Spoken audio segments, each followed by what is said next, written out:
And he said it. He said the Philly suburbs, very important, a lot of votes there.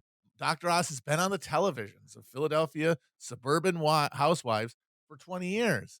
That's goodwill that's been built up, and that's going to make them want to vote for him. And I got to say, that's as good a calculus for trying to figure out how to to win that seat as I can imagine one being. Before the endorsement, RCP polling had McCormick up 4.2 points over Oz. Dave, do you think Oz can make up the difference with I the think Trump so. endorsement? I'm going to start to say that with the Ohio thing. I mean, he doesn't need to convince half of the Republicans. He needs to convince like they're 28%. I mean, this is I won't go through every candidate in the race, but it's another one where just no one has gotten out, and it's complicated things. I was at a conservative conference in Pennsylvania to cover the race and talk to some of the candidates, and Oz was there.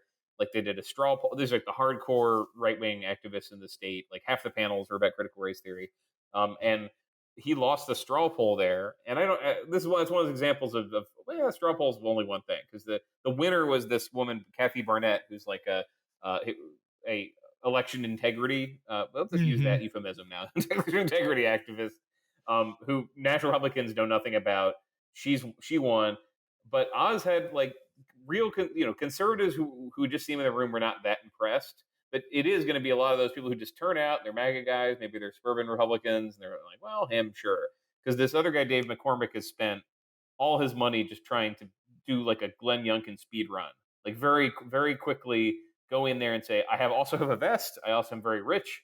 I have every conservative position that you guys have. Like he ran a Super Bowl ad that was just people chanting "Let's go Brandon," for example. There you go. What else do you guys want from me?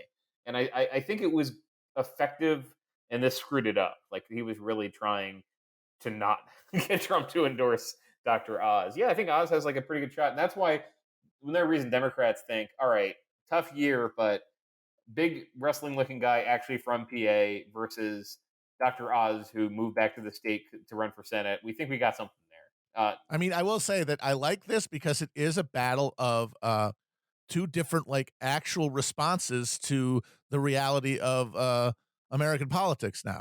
Mm-hmm. Like you generally only have one. Largely, usually it's a Republican because the Democrats can't face reality and keep having to vote for people who deny reality. Here you got a guy who he doesn't have celebrity in the traditional sense, but he goes against the images. Mm-hmm. He embraces the semiotics of a Republican. And that is a response to conditions, and you can see if it's effective or not. We'll find out. We will. Biden won Pennsylvania by just 1.2%. So this is going to be a very close race if it does come down to Fetterman and Oz. One to watch going forward. Any predictions, or would you guys like to move on? I'm not trying to predict anything. Yeah, That's I love not predicting. That's for real sickos. Yeah. All right. I'm normal. Well, we'll leave you, the listeners, with just the facts there. Let's move on to one that's not maybe as contested of a state, but one that I find very interesting. Missouri, the show me state.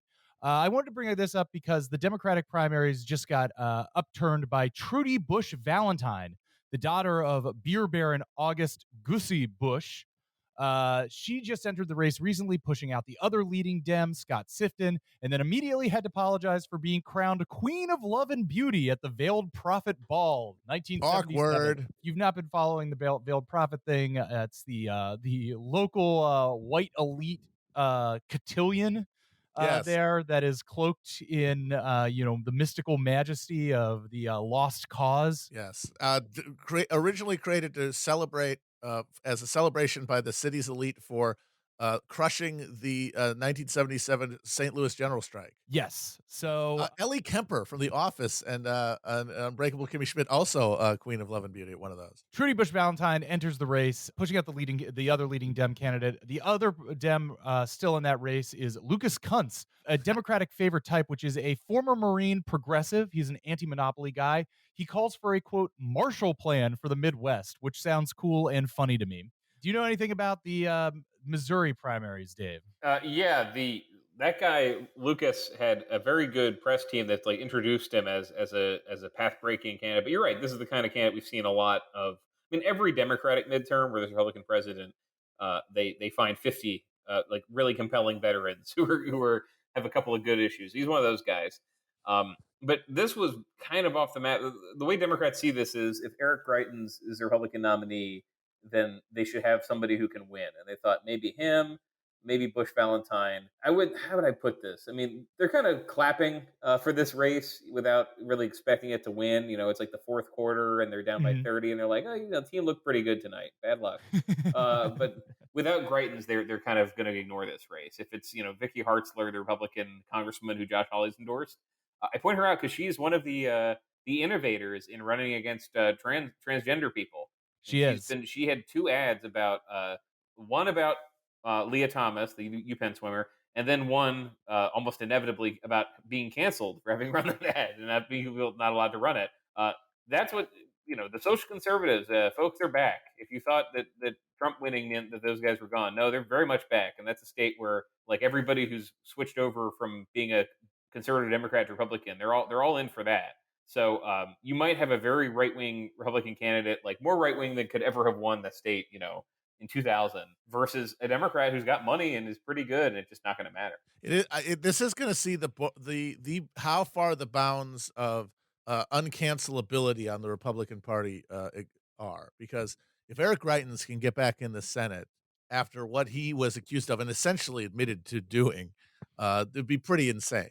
Which was, just to Because, fill like, the listener he in, was the raping governor, basically, and yes, he had to yes. step down because of that, and now, with only more accusations having piled up since then, he's now gonna try to be a senator. What do you think he's got a chance? If he wins the primary, I think he has a chance. I mean, Republicans just it's a good year, and they've learned just the base is like if you turn this into Yeah, I was attacked unfairly by the same people who tried to bring Trump down. You got their attention. But yeah. yeah, Greitens got. I mean, he came in with elite because people knew what he was. I mean, he was one of the few candidates Yeah, I the saw. raping governor! That's why they. But You'd think that no such thing as bad publicity anymore, swear to God. absolutely, and he's been kind of staying put or fading as other people spent the money. But I mean, he was one of the few guys who went out there and showed up at the trucker convoy. Great, Oh, and that made me yes. wonder, like, okay, you can't be that confident if you're going to a trucker convoy and saying "I stand with you," and everyone else is busy campaigning elsewhere. He needed to attach his battery to some other source of conservative Right. power. I don't think he really Mhm. found it. Well, as of Political Report recently, as even more allegations against Greitens come out, his internal polling is showing him fading against Hartzler. So we will see how this all comes out. Bush Valentine is worth an estimated over $250 million. So obviously can sink a lot of money into this. But Dave seems to be undervaluing the Democratic chances in picking up Missouri. It's a tough one, folks. Going to kind of speed round down through these. Also, a potential flip, Nevada, where we have first termer Catherine Cortez Masto up for reelection against former Attorney General Adam Laxalt. Laxalt? How do you Laxalt. pronounce It's also Laxalt? Nevada. All of those people. Is that Paul is he related to Paul He's Laxalt? he is the illegitimate son of a different senator who was raised by Paul Laxalt. No, really, What? that's his origin story. I'm glad I asked. That's amazing. Paul Laxalt, for those who don't know, was one of the first, like, real Reagan Republicans,